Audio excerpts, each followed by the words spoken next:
Welcome to Fanita Tales. This is a story of love that crossed lifetimes, a tale where music remembers what hearts forgot. Welcome to Whispers of the Mbira.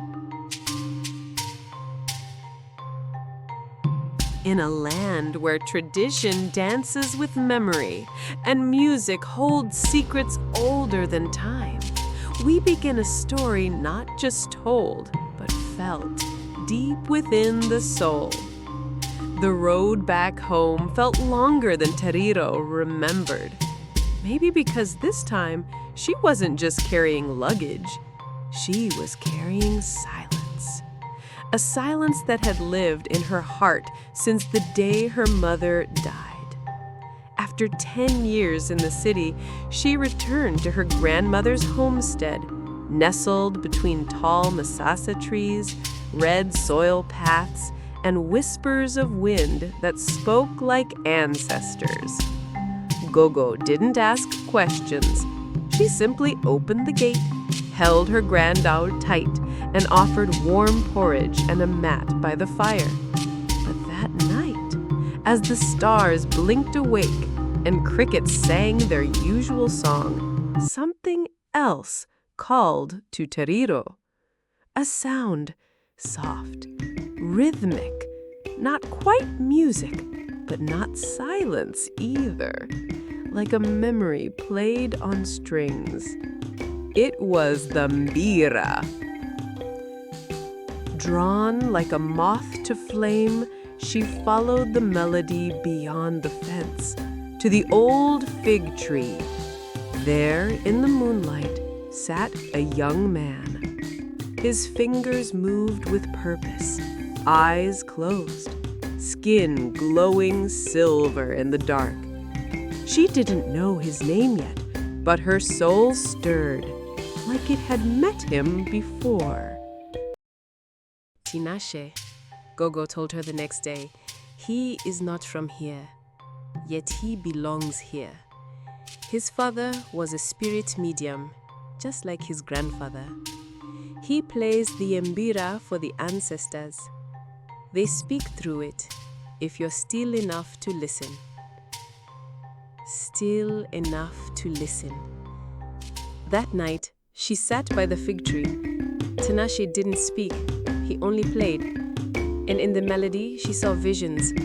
A young woman running barefoot through a field, a boy chasing her, laughter echoing behind. Then shouting. Elders. Separation. A river. She woke with a jolt, her hands trembling, her heart confused. The dreams didn't stop. Each night, the music called. Each night, her soul remembered a life it had once lived with him. Until one morning, Gogo pulled her aside, her voice low. Tariro, there is a reason your dreams feel real. That Mbira, it remembers. And you are not the first Tariro to love a boy like Tinashe. The ancestors have seen this before. The story was buried deep in the village's past. Generations ago, a young healer's daughter fell in love with a boy chosen by the spirits, a medium. Their love was pure, but forbidden. She was to marry the chief's son. He was destined to walk alone. They tried to run, but the ancestors, in their anger or protection, separated them. The girl died young. The boy never spoke again.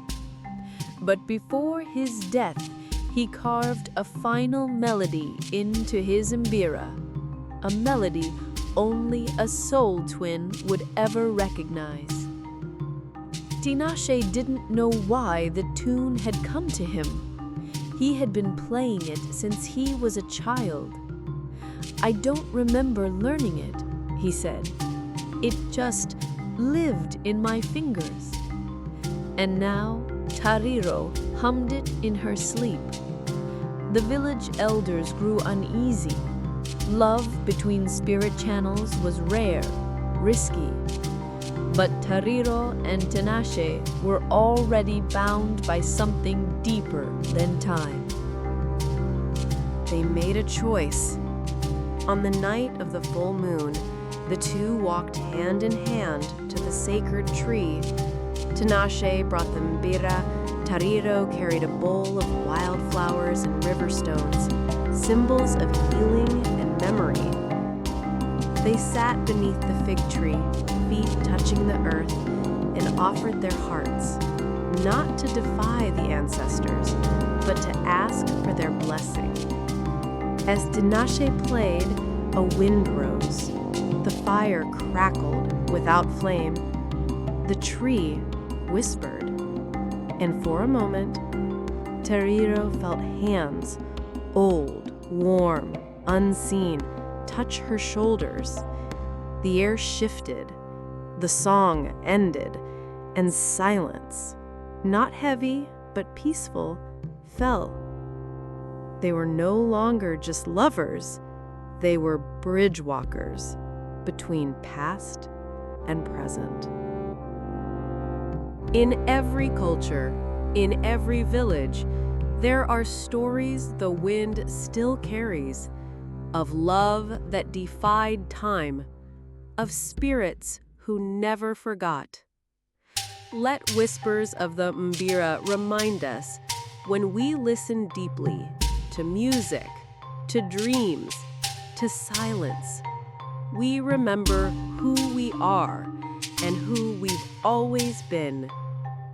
Some loves are not meant to be understood, only honored, only felt, only lived.